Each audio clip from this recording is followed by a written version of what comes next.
विद्यार्थी नमस्कार, मैं इनके यादव अपने ऑनलाइन प्लेटफॉर्म इनके एग्जाम पास में हार्दिक स्वागत और अभिनंदन करता हूं। साथियों, आज शाम सर्दी बहुत है और आपके बीच हम लोग उपस्थित हैं भारत के भूगोल का पार्ट नंबर 2 लेकर बहुत महत्वपूर्ण टेस्ट सीरीज जो मुख्य तौर पर सीईटी और एसएससी जीडी कांस्टेबल दोनों में अपनी महत्वपूर्ण भूमिका निभाएगी। वैसे तो ये नेशनल और स्टेट दोनों लेवल पर सभी परीक्षाओं के लिए महत्वपूर्ण है, परंतु विशेष रूप से सीईटी को डिजर्व करती है और यही नहीं, एसएससी जीडी तथा एसएससी के जितने भी एग्जाम हैं उनके लिए भी अपनी महत्वपूर्ण भूमिका निभाती है। साथियों, बिना वक्त गवाए सीधा चलते हैं अपने, आज आप देख भी रहे होंगे जैसा कि टेस्ट सीरीज नंबर 2 आपके सामने है। चलिए, पहला क्वेश्चन आपके स्क्रीन पर आ जाता है, जल्दी से अपन क्वेश्चन हल करेंगे। तो पहला क्वेश्चन आपके स्क्रीन पर आ रहा है, बहुत अच्छा प्रश्न है। निम्नलिखित में से कौन सा दर्रा अरुणाचल प्रदेश को तिब्बत से जोड़ता है? पहले तो आपने को ये ध्यान में रखना है कि इनमें से अरुणाचल में है ही कौन सा। देखिए, अगिल दर्रा, ये अर्गहिल दर्रा है जम्मू कश्मीर में जो लद्दाख के क्षेत्र में आता है।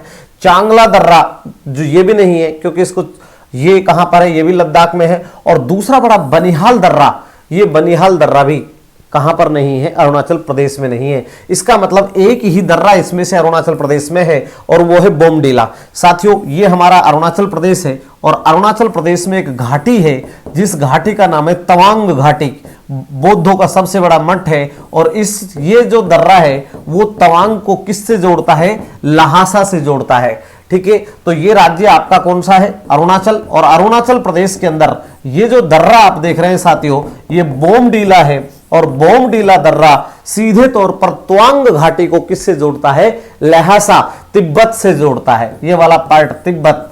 तो यहां पर बिल्कुल क्लियर है, स्पष्ट है। क्वेश्चन नंबर 1 पूर्ण होता है। क्वेश्चन नंबर 2 आपके स्क्रीन पर आ रहा है, बहुत इंपॉर्टेंट क्वेश्चन है ये, देखिएगा। गारो खासी जयंतियां पहाड़ियां किसका भाग है? आप देखिए, गारो खासी जयंतियों की जहां तक सवाल है साथियों, अगर हम गारो खासी और जयंतिया को देखिए तो देखिए ये अपना पूर्व उत्तर भारत है, इसमें त्रिपुरा और ये मेघालय वाला पार्ट है। मेघालय में यहां पर गारो खासी और जयंतिया हैं और यहां पर एक पठार है साथियों जिसे हम कहते हैं मेघालय का पठार। ठीक है, किसका पठार कहते हैं? मेघालय का पठार। और मेघालय के पठार को ही हम एक और नाम से भी जानते हैं जिसका नाम है शिलांग का पठार।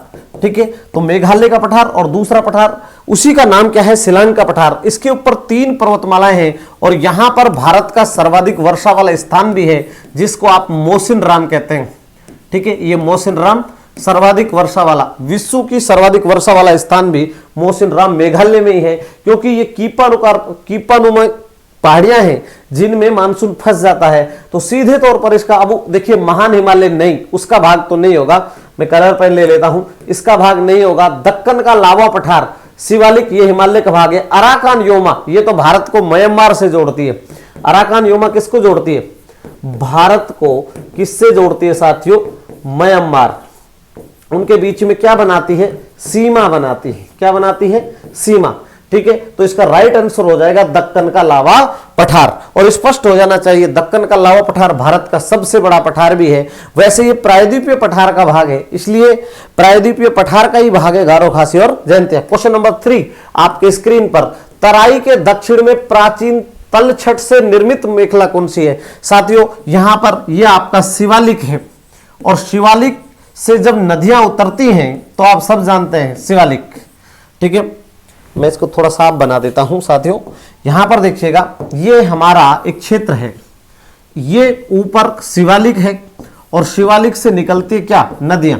जब शिवालिक से नदियां निकलती हैं तो आप यहां पर देखिएगा, इस वाले भाग में पहला बनता है आपका भाबर, दूसरा क्षेत्र बनता है आपका तराई, और तराई के आगे यहां पर जो पुरानी तलछट होती है, पुरानी तलछट, उससे जो बनेगा, यानी पुरानी जलोढ़ मृदा से क्या बनता है? बांगर।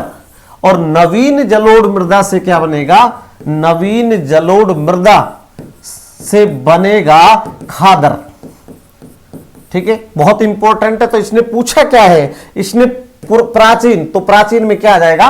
बांगर इसका राइट आंसर। बहुत अच्छा प्रश्न है, नेक्स्ट क्वेश्चन आपके स्क्रीन पर, क्वेश्चन नंबर 4, निम्न में से कौन सा दर्रा कुल्लू को लाहौल व स्पीति से जोड़ता है? लाहौल स्पीति कहां पर है? हिमाचल प्रदेश के अंदर है। बोमडीला दर्रा अरुणाचल प्रदेश में, ये तो नहीं हो सकता। देवसा भी नहीं हो सकता। नीति दर्रा तो कहां पर है सर? उत्तराखंड में है, उत्तराखंड, ठीक है। और बोमडीला दर्रा कहां पर है? अरुणाचल में। इसका मतलब यहां पर ये जो दर्रा देख रहे हैं आप, रोहतांग दर्रा, इसका क्या हो जाएगा? राइट आंसर हो जाएगा साथियों, रोहतांग दर्रा कुल्लू को लाहौल व स्पीति घाटी से जोड़ता है। नेक्स्ट क्वेश्चन 5 नंबर आपके स्क्रीन पर आ रहा है, निम्नलिखित में से कौन सी जैव विविधता के संरक्षण के लिए महत्वपूर्ण है? ध्यान रखिए, भारत में 4 हॉटस्पॉट हैं, जिनमें से 2 पूर्णतः भारत में हैं और 2 एक अंडमान निकोबार और सुमात्रा क्षेत्र में, इंडोनेशिया वाला पार्ट, और एक भारत और यानी पूर्व हिमालय और म्यांमार। भारत में कुल हॉटस्पॉट सर क्या होते हैं? ये तप्त स्थल होते हैं। जैव विविधता के लिए संरक्षण के लिए उत्तरदायी कितने हैं? 4 हैं। अब जंगली जंतु अभ्यारण्य, वानस्पतिक उद्यान, राष्ट्रीय पार्क और जैव मंडल आरक्षित क्षेत्र। जैव मंडल का मतलब बायोस्फीयर रिजर्व जिन्हें आप कहते हैं। तो इसका राइट आंसर हो जाएगा, भारत में कुल कितने हैं? भारत में कुल, तो भारत में जैव आरक्षित क्षेत्र कुल कितने हैं? तो मन में दूसरा प्रश्न भी उठेगा, सर सबसे बड़ा कौन सा है? तो सबसे बड़ा कच्छ है।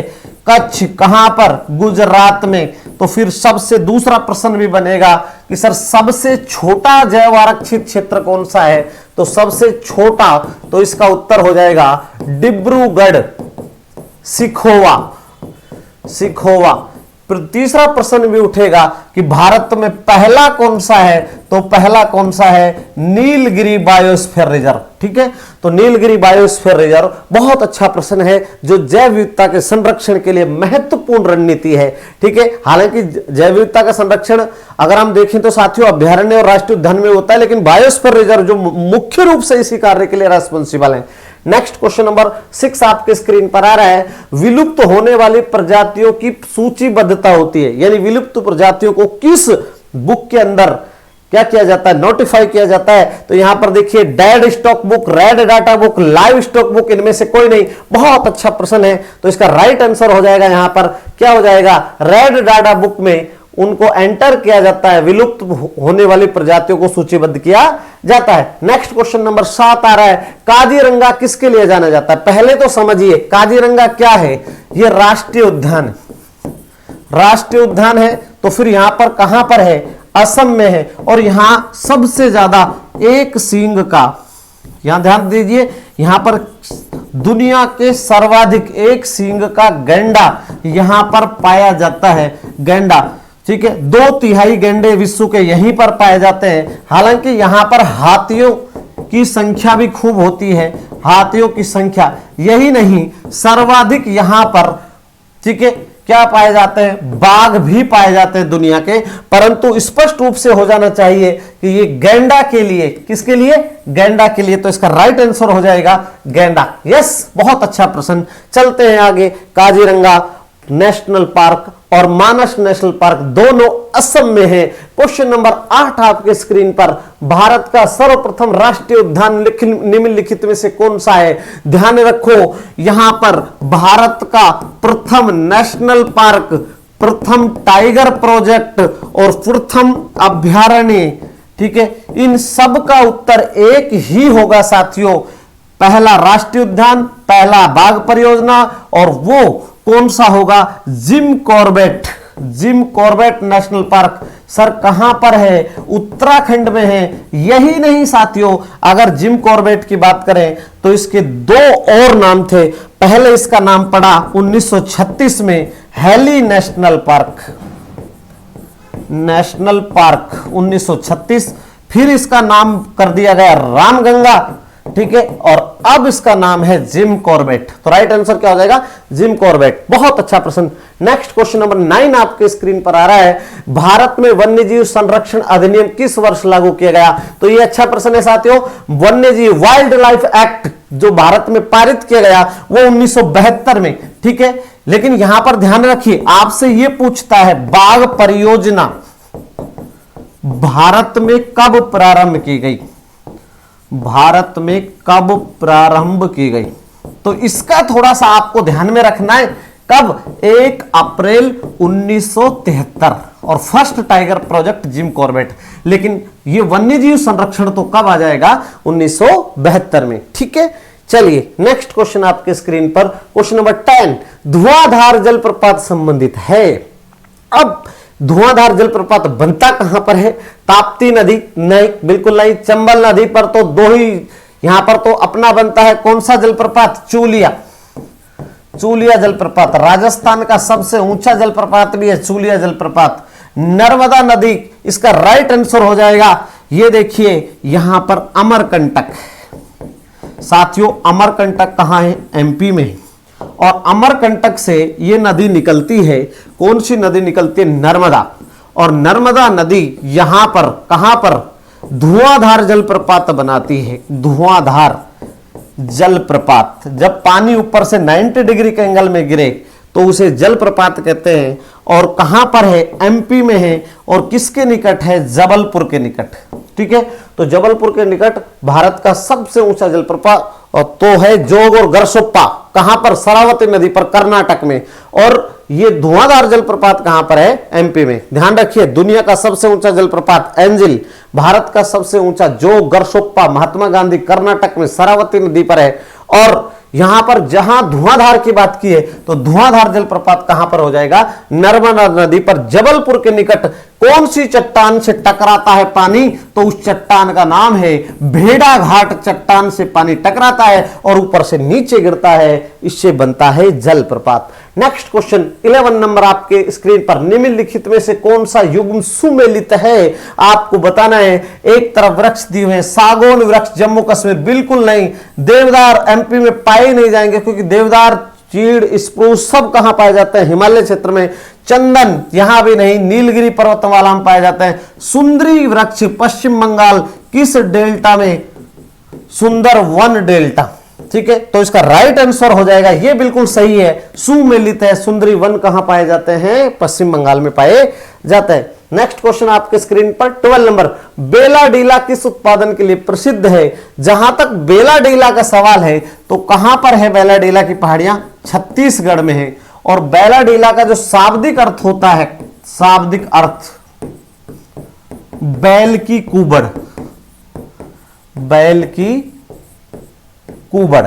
ठीक है, और किसके लिए प्रसिद्ध है? लौह अयस्क के लिए। राइट आंसर हो जाएगा लौह अयस्क। यस। नेक्स्ट क्वेश्चन आपके स्क्रीन पर 13 नंबर आ रहा है। सूची 1 को सूची 2 से सुमेलित कीजिए तथा नीचे दिए गए कूट में सही उत्तर का चयन करिए।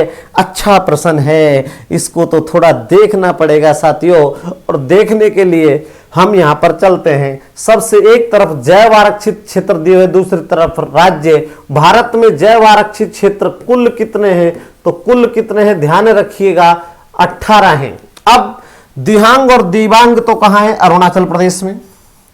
फिर उसके बाद में देखिए, मैं चेंज करते तो मानस कहां है? असम में।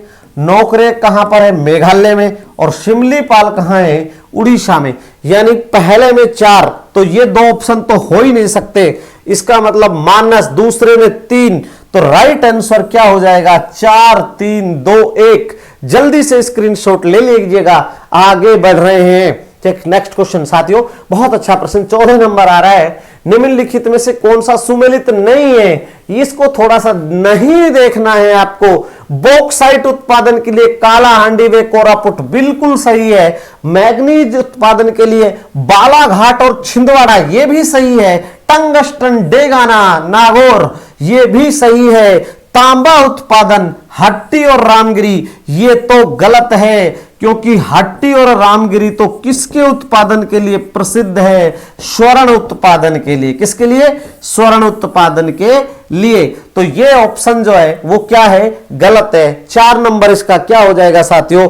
राइट आंसर हो जाएगा। नेक्स्ट क्वेश्चन आपके स्क्रीन पर आ रहा है, क्वेश्चन नंबर 15 है। कुमाऊं हिमालय निम्नलिखित में से किन नदियों के मध्य विस्तृत है?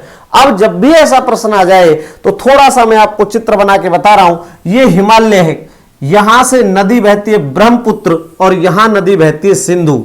देखिए ये सिंधु नदी है, यहां पर नदी बहती है सतलज और यहां नदी बहती है शारदा, और शारदा को ही कहते हैं क्या, काली।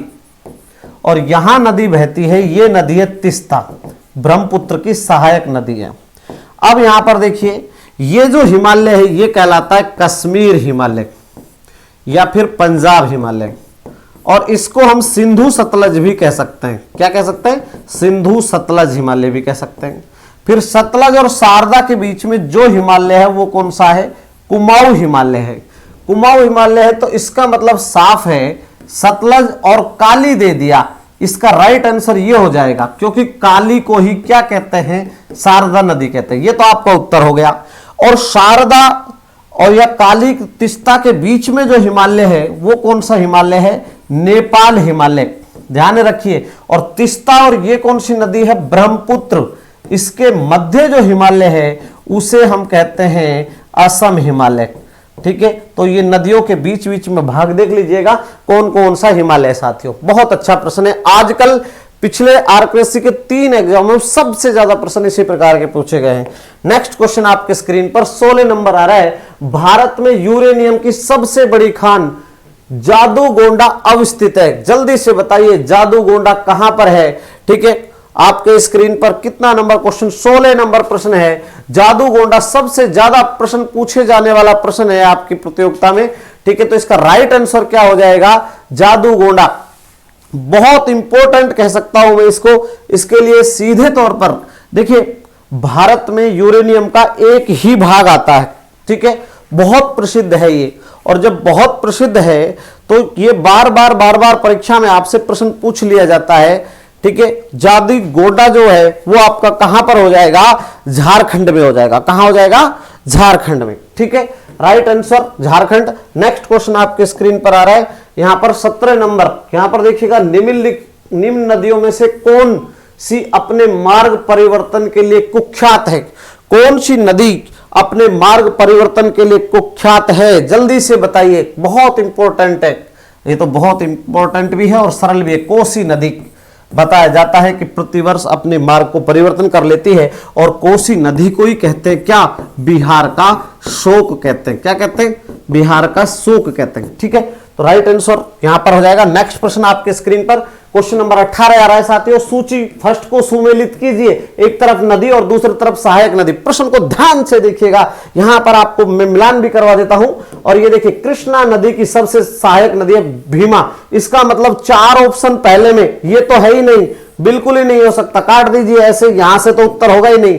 फिर ब्रह्मपुत्र की सहायक नदी तीस्ता, तो फिर 3, तो इसमें भी 4 और 3 है, ए और बी, सी में भी 4 और 3 है, यहां से नहीं। यमुना, यमुना की किसकी, यमुना की सहायक नदी कौन है, चंबल।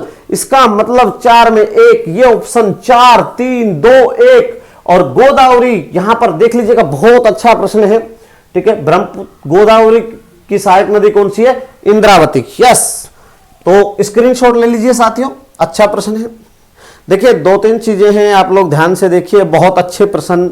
और मैं देखता हूं बच्चों के बार बार कमेंट आते हैं, सर बार बार राजस्थान में लगातार पेपर आउट हो रहे हैं, क्या होगा। तो मैं आपसे पुनः एक बार कह रहा हूं विद्यार्थियों, ये जीवन है, इसमें ऐसे उतार चढ़ाव और ऐसे, आप अपनी पढ़ाई पर ध्यान लगाइए।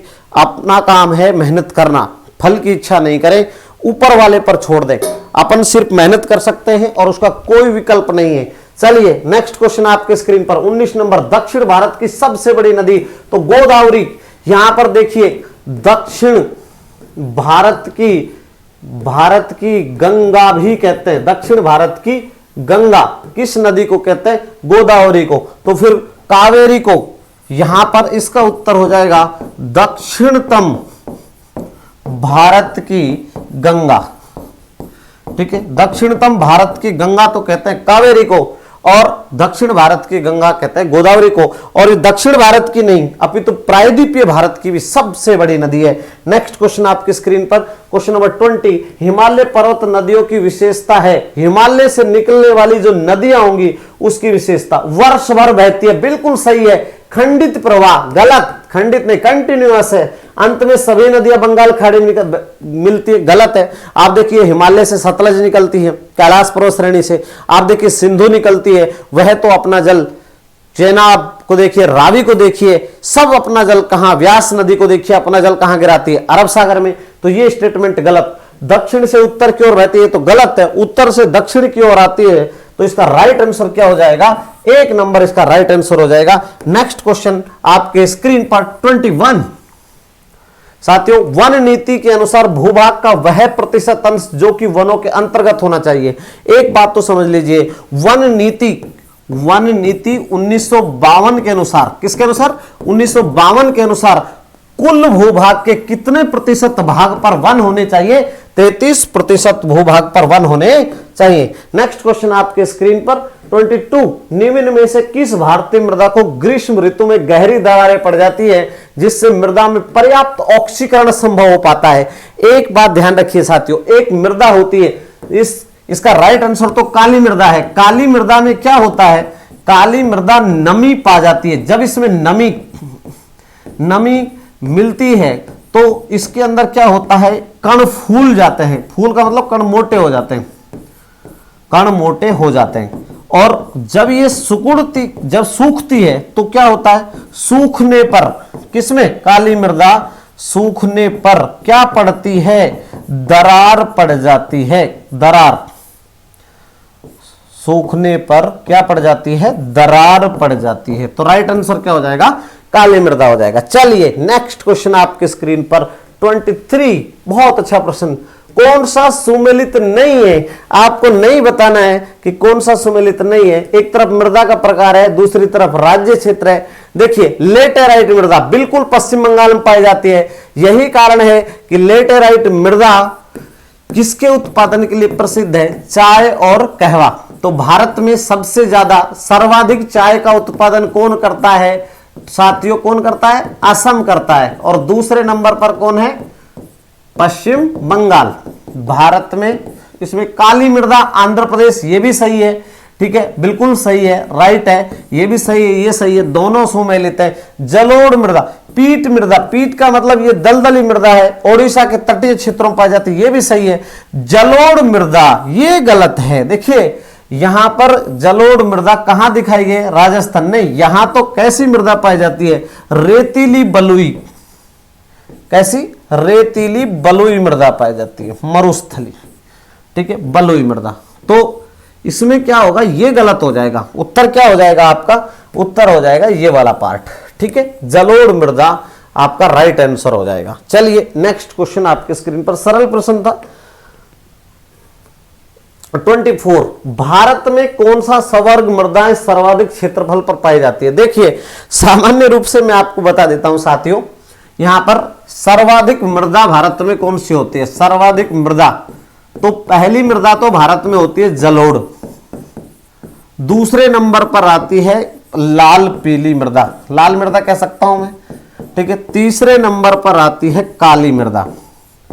अब ऑप्शन देख लेते हैं इनमें से, एरिडोसोल्स नहीं, मोलिसोल्स ये भी नहीं, एंटीसोल्स, इसका इंसेप्टिसोल्स, इसका क्या हो जाएगा, राइट आंसर हो जाएगा। सर्वाधिक मृदा इसी प्रकार की पाई जाती है। चलिए नेक्स्ट क्वेश्चन आपके स्क्रीन पर आ रहा है साथियों 25।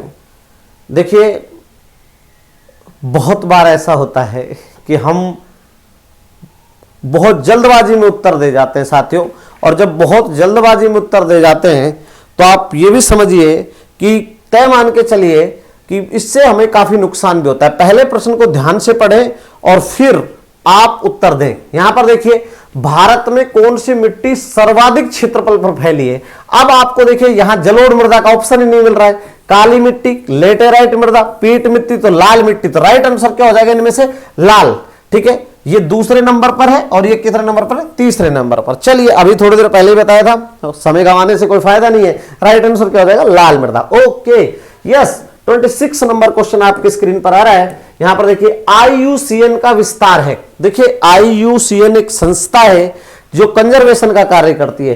तो international union for conservation of nature, जब शुरू में ही इसका ऑप्शन मिल गया तो नीचे जाने की जरूरत नहीं है। इसका राइट आंसर हो जाएगा international union for conservation of nature. Yes, चलिए नेक्स्ट क्वेश्चन, निम्नलिखित में से दक्षिण से उत्तर की ओर पर्वत श्रेणियों का सही क्रम लगाना है। साथियों आपको, ये हमारा भारतीय परिक्षेत्र है और भारतीय परिक्षेत्र में यहां पर देखिए आपको करना क्या है, वो उत्तर से दक्षिण की ओर आपको लगाना है। यहां पर देखिए उत्तर से दक्षिण की ओर पर्वत यहां पर।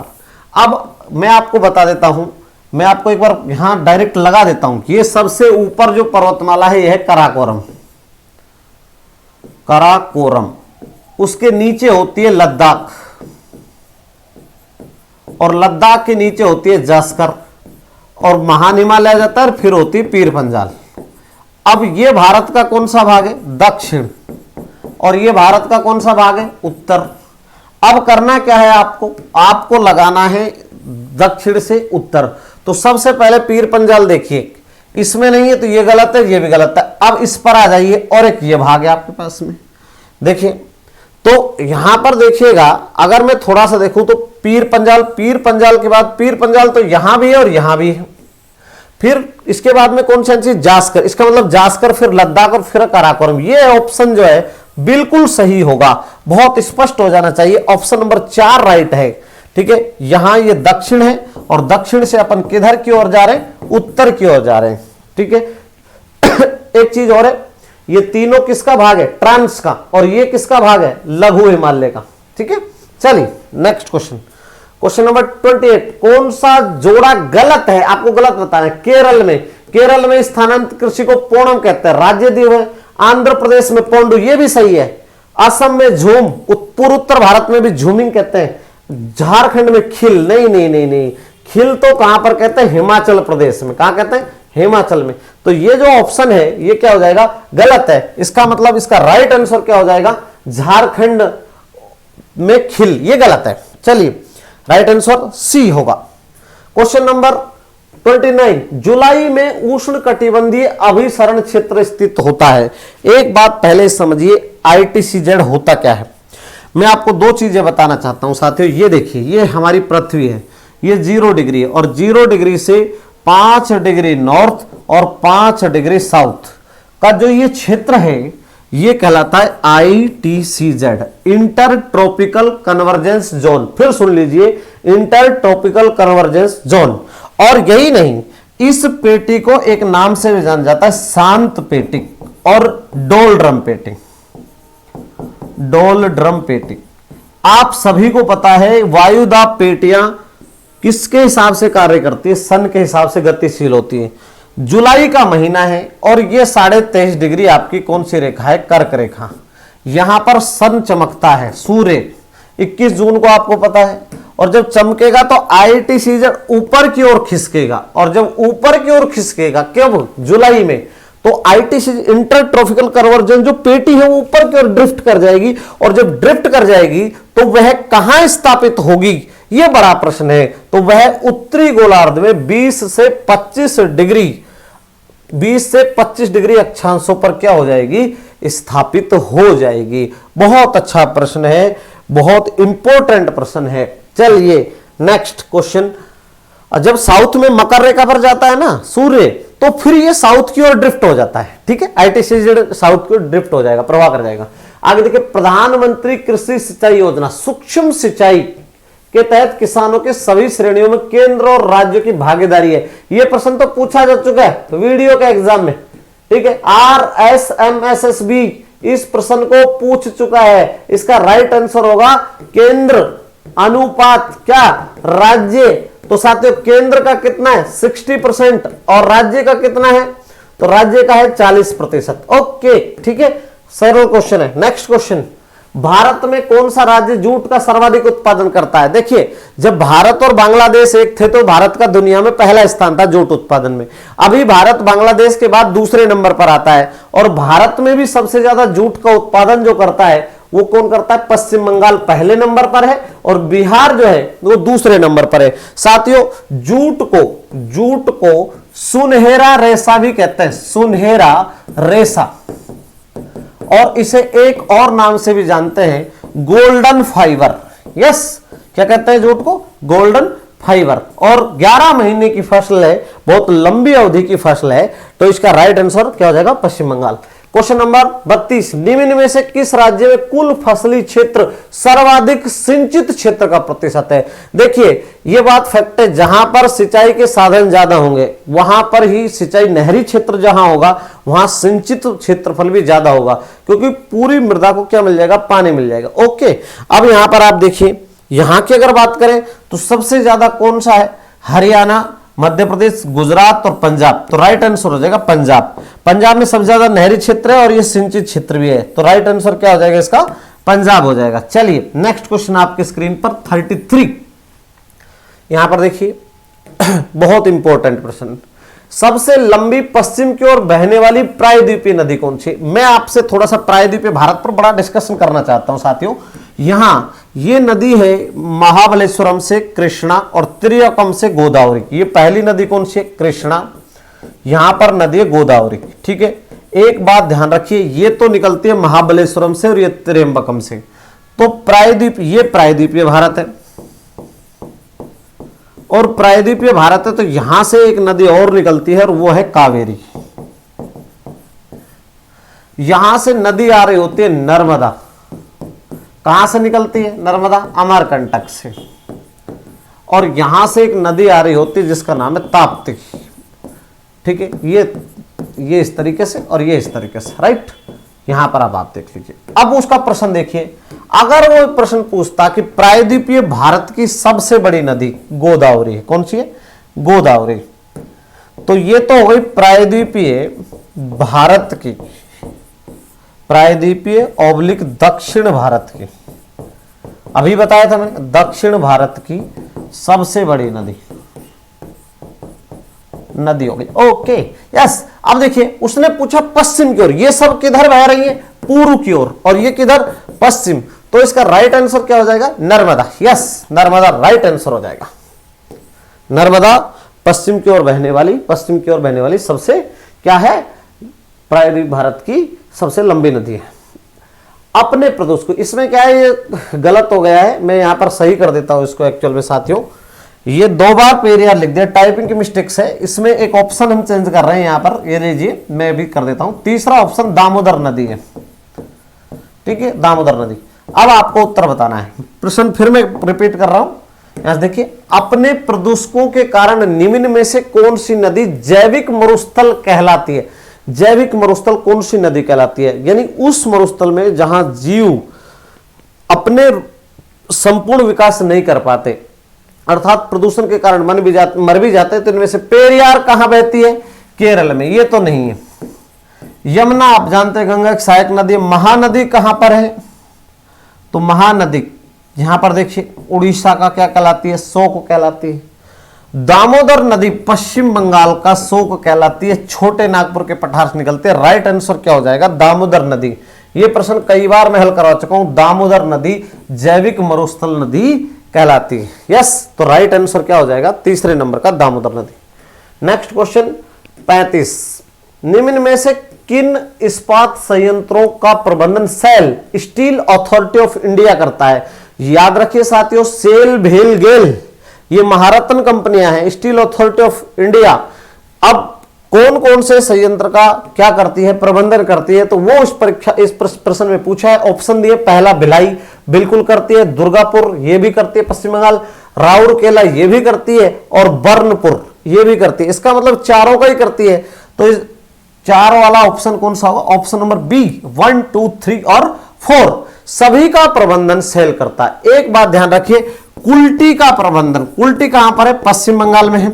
इसका प्रबंधन सेल नहीं करता। ठीक है, चलिए नेक्स्ट क्वेश्चन आपकी स्क्रीन पर 36 नंबर आ रहा है। ये देखिए, कावस जी डाबर भाई, निम्न में से किस वर्ष महाराष्ट्र में पहली बार आधुनिक सूती वस्त्र मिल की स्थापना की गई? साथियों एक बात तो ध्यान रखिए, इस 1850, 1854, 1858, 1862 इसका राइट आंसर ये हो जाएगा। यह है भारत की प्रथम सफल सूती वस्त्र मिल थी,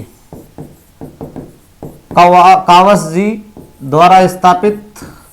ठीक है, और एक बात और है, भारत की प्रथम सूती वस्त्र मिल मिल कहाँ लगाई गई थी? तो वो लगाई गई थी फोर्ट ग्लास्टर। कहां पर? कोलकाता में, कोलकाता। लेकिन ये कैसी रही? असफल रही। कैसी रही? असफल। फोर्ट ग्लास्टर कोलकाता में भारत में पहली सूती वस्त्र मिल, लेकिन वो असफल रही। तो भारत की पहली सफल सूती वस्त्र मिल कहां पर? मुंबई के अंदर महाराष्ट्र में लगी। आधुनिक भारत की सूती वस्त्र मिल कहा गया 1854 में लगी। ठीक है, नेक्स्ट क्वेश्चन आपके स्क्रीन पर साथियों, यहां पर देखिए 37 नंबर, वन नीति के अनुसार भूभाग का वह प्रतिशत जो वनों के अंतर्गत होना चाहिए, तो इसका राइट आंसर क्या है? 33% 1952 की वन नीति के अनुसार। ये तो रिपीटेबल क्वेश्चन है, अभी अपन ने करा दिया था।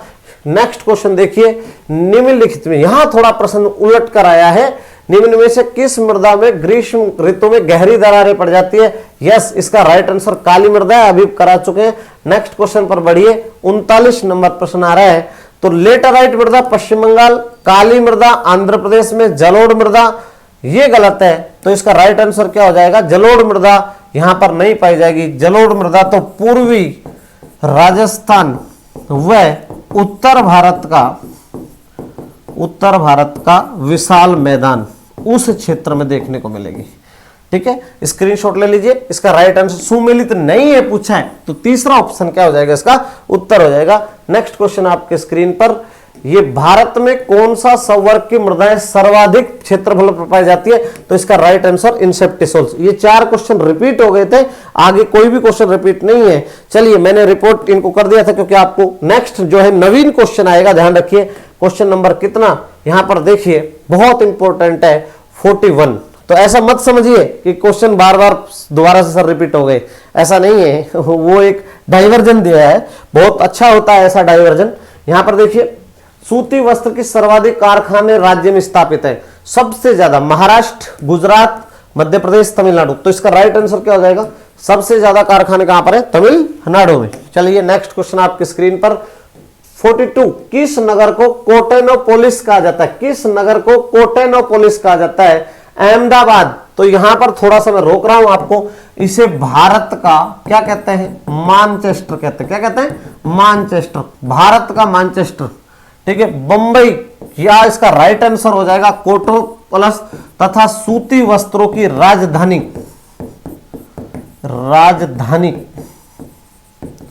और इसे क्या कहा जाता है? कोटेनोपोलिस। ठीक है, कानपुर क्या है? कानपुर तो ये ध्यान से देखिएगा, ये कानपुर उत्तर भारत का, किसका? उत्तर भारत का क्या कहलाता है? भारत का मानचेस्टर कहलाता है। क्या कहलाता है? मानचेस्टर। फिर परीक्षा में क्वेश्चन आता है, राजस्थान का मानचेस्टर। राजस्थान का मानचेस्टर क्या होगा? बताइए जल्दी से। भीलवाड़ा। क्या हो जाएगा? भीलवाड़ा। राजस्थान का नवीन मानचेस्टर, नवीन मानचेस्टर क्या कहलाएगा? तो नवीन मानचेस्टर कहलाएगा भिवाड़ी। क्या कहलाएगा? भिवाड़ी। भिवाड़ी कहां है? अलवर में है। ठीक है, चलिए नेक्स्ट क्वेश्चन आपके स्क्रीन पर आ रहा है। यहां पर देखिए क्वेश्चन नंबर 43, निम्नलिखित में से कौन सा वन भारत में आर्थिक दृष्टिकोण से सर्वाधिक महत्वपूर्ण है? देखिए, वन तो साथियों सारे ही महत्वपूर्ण होते हैं, लेकिन उसने एक प्रश्न पूछ लिया, सर्वाधिक महत्वपूर्ण कौन सा है? ज्वारी वन। ये ज्वारी वन तो मैग्रो वनों को ही कहते हैं, इन्हें दलदली वन कहते हैं, इन्हें वेलेंचली वन कहते हैं, और इन्हें वनु वन कहते हैं। सदाबहार वन, कांटेदार वन, पतझड़ वाले वन। तो इसका सबसे जो आर्थिक दृष्टिकोण से सबसे महत्वपूर्ण है वो कौन से? पतझड़ वाले वन। ठीक है, इनके पत्ते झड़ जाते हैं। नेक्स्ट क्वेश्चन देखिए 44, निम्नलिखित में से कौन सा भारत में सबसे बड़ा कोयला क्षेत्र है? तो भारत में सबसे बड़ा, देखिए भारत का रूर जिसे कहते हैं, भारत का रूर किसे कहा जाता है? छोटा नागपुर का पठार। छोटा नागपुर का पठार कहां है सर? झारखंड में। कहां पर? झारखंड में। और रूर कहां पर है? तो ये जर्मनी, यूरोप के अंदर है। अब इसमें देखिए सबसे ज्यादा झरिया, देखिए कोयला तो सबसे निकाला जाता है, लेकिन सबसे ज्यादा रानीगंज होगा, और रानीगंज कहां पर है? पश्चिम बंगाल में। साथियों, ये भारत का सबसे बड़ा कोयला क्षेत्र है। चलिए नेक्स्ट क्वेश्चन आपके स्क्रीन पर, क्वेश्चन नंबर 45, भारत में मैग्रो वनस्पति अधिक विस्तृत रूप से पाई जाती है। देखिए ये अपना भारत है और इस भारत के यहां पर डेल्टा बनता है। कौन सा डेल्टा? सुंदरवन डेल्टा। कौन सा डेल्टा? सुंदरवन डेल्टा। और सुंदरवन डेल्टा में सर्वाधिक क्या पाए जाते हैं? मैग्रोवन। अब मैग्रोवन पाए जाते हैं, इसका मतलब मालाबार तट। ये मालाबार तट तो यहां पर है नहीं, ये क्या है आपका मालाबार तट, केरल से लगता हुआ, तो यहां तो नहीं पाया जाएगा। सुंदरवन, कच्छकरण, तटीय उड़ीसा। सर्वाधिक पूछा है उसने, अधिक विस्तृत पूछ लिया। हालांकि यहां भी थोड़ा थोड़ा मिलेगा, लेकिन उसने अधिक विस्तृत, तो सबसे राइट आंसर क्या हो जाएगा? सुंदरवन। ठीक है, सुंदरवन कहां पर है ये भी थोड़ा सा देख लेते हैं साथियों। कहां पर है? पश्चिम बंगाल। अब यहां पर रोक रहा हूं मैं, सर्वाधिक मैग्रोवन, मैग्रोवन पहला नंबर किसका आएगा? पश्चिम बंगाल का। किसका आएगा? पश्चिम बंगाल। दूसरा कौन है? अंडमान निकोबार। तीसरा कौन? कृष्णा गोदावरी का तटीय क्षेत्र, तटीय क्षेत्र आंध्र प्रदेश उड़ीसा। तो इसका ये राइट आंसर होगा। इसके साथ में ही विश्व का सबसे बड़ा डेल्टा सुंदरवन डेल्टा है। चलिए, जो गंगा और ब्रह्मपुत्र नदियों द्वारा निर्मित है। 46 निम्नलिखित में से कौन सा राज्य मूंगफली का सबसे बड़ा उत्पादक है? जानते ही हैं, गुजरात। और गुजरात में एक जगह कौन सी? राजकोट। कौन सी है? राजकोट। राजस्थान का राजकोट किसे कहते हैं? चलिए, राजकोट आप बताते रहिए, मैं आपके लिए लिख देता हूं। बीकानेर में वो जगह जिसको राजस्थान का राजकोट कहते हैं। ठीक है, कहां पर है? बीकानेर में। तो आपको ध्यान से रखना है, बीकानेर में लूणकरणसर को राजस्थान का क्या कहा जाता है? राजस्थान का राजकोट। बीकानेर लूणकरणसर को कहते हैं मूंगफली उत्पादन के कारण। ठीक है, तो सबसे ज्यादा देश में मूंगफली उत्पादन करने वाला राज्य कौन सा होगा? गुजरात होगा साथियों। नेक्स्ट क्वेश्चन आपके स्क्रीन पर आ रहा है, बहुत अच्छा प्रश्न है। 47 भारत में चावल के 2 सबसे बड़े उत्पादक राज्य। बहुत अच्छा प्रश्न। देखिए, एक बात तो बड़ी स्पष्ट है, भारत की सर्वाधिक खाई जाने वाली फसल या खाद्यान्न फसल कौन सी है? तो चावल ही है। कौन सी है? चावल। और भारत चावल का क्या करता है? निर्यात करता है। भारत चावल का क्या करता है? निर्यात करता है। और भारत में सबसे ज्यादा चावल उत्पादन करने वाले 2 राज्य पूछे हैं इसने। बहुत अच्छा प्रश्न पूछा है, पश्चिम बंगाल और उत्तर प्रदेश। पश्चिम बंगाल पंजाब भी करता है, लेकिन सर्वाधिक पूछ लिया पश्चिम बंगाल, आंध्र, पंजाब। इसका राइट आंसर हो जाएगा पश्चिम बंगाल और उत्तर प्रदेश। अच्छा, जब सर्वाधिक पूछ ले तो उत्तर प्रदेश में से और पश्चिम बंगाल में से, तो राइट आंसर हो जाएगा पश्चिम बंगाल। चलिए, नेक्स्ट क्वेश्चन आपके स्क्रीन पर 48 भारत का कोरोमंडल तट की उच्चतम मात्रा में वर्षा प्राप्त करता है। अब देखिए, यह प्रश्न थोड़ा सा अलग है, हटकर है, इसमें आप कंफ्यूज हो सकते हैं। देखिए साथियों, एक चीज बड़ी स्पष्ट कर देता हूं मैं इसमें। यह अपना भारत है और इसमें एक तट है, यह तट है कोरोमंडल तट, और यहां आंध्र प्रदेश है और यहां पर तमिलनाडु है। और आंध्र प्रदेश और तमिलनाडु में जब भारत में मानसून आता है ना इस तरीके से, इस मानसून को हम कहते हैं दक्षिणी पश्चिमी मानसून। क्या कहते हैं? दक्षिणी पश्चिमी मानसून। या फिर इसको ही हम एक और नाम दे देते हैं, ग्रीष्मकाल मानसून। कौन सा? ग्रीष्मकालीन मानसून। तो ग्रीष्मकालीन मानसून से यहां वर्षा नहीं होती है। ठीक है, नहीं होती वर्षा, नहीं वर्षा नहीं हो रही है, कोई बात नहीं। और वो तो आता है मई जून जुलाई में। अब क्या होता है? मई जून में आता है। अब क्या होगा साथियों, यहां से मानसून वापस लौटेगा, और जब मानसून वापस लौटेगा तो लौटते हुए मानसून को कहते हैं क्या?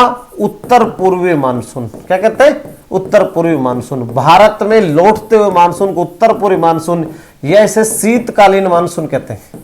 और शीतकालीन मानसून अक्टूबर नवंबर में लौटेगा, और अक्टूबर नवंबर में लौटेगा तो फिर ये क्या कराता है? यहां पर लौटता हुआ मानसून क्या कराएगा? वर्षा कराता है। क्या कराता है? वर्षा। तो किस महीने में यहां बारिश होगी, इसका मतलब आप देख लीजिए, अक्टूबर और नवंबर के अंदर यहां मानसून लौटेगा।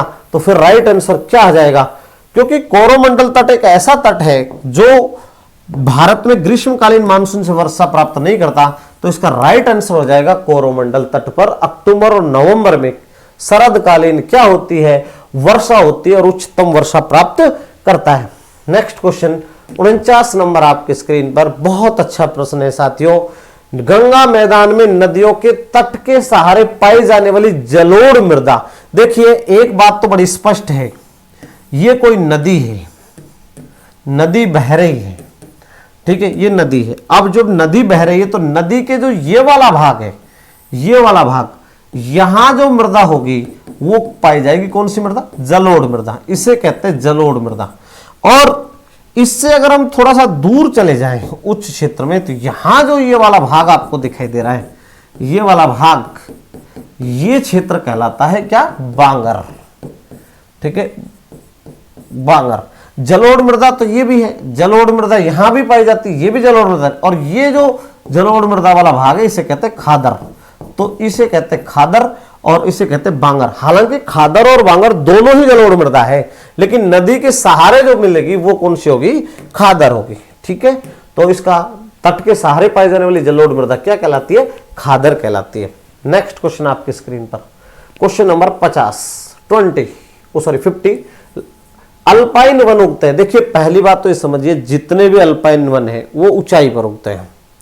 अब 900 से 18 मीटर की ऊंचाई पर नहीं, 18 से 2000 मीटर की ऊंचाई ये भी नहीं हो सकता, 2500 से 3000 ये यहां से शुरू हो जाती है। वैसे 3000 की मीटर से ऊंचाई पे अधिक जहां वन मिलेंगे ये कौन से मिलेंगे, अल्पाइन वन मिलेंगे, ठीक है। 3000 मीटर समुद्र तल से है ये, औसत ऊंचाई के ऊपर कौन से वन पाए जाते हैं, अल्पाइन वन पाए जाते हैं। और आज का अंतिम प्रश्न आपके स्क्रीन पर, बहुत अच्छा प्रश्न है। यहां पर कौन सा वर्ष अंतरराष्ट्रीय जैव विविधता वर्ष घोषित किया गया था, तो कौन सा वर्ष अंतरराष्ट्रीय जैव विविधता वर्ष घोषित किया गया था, तो इसका राइट आंसर 2002, 2010, 16 और 1972। तो राइट आंसर क्या हो जाएगा यहां पर 2010। एक चीज और, 22 मई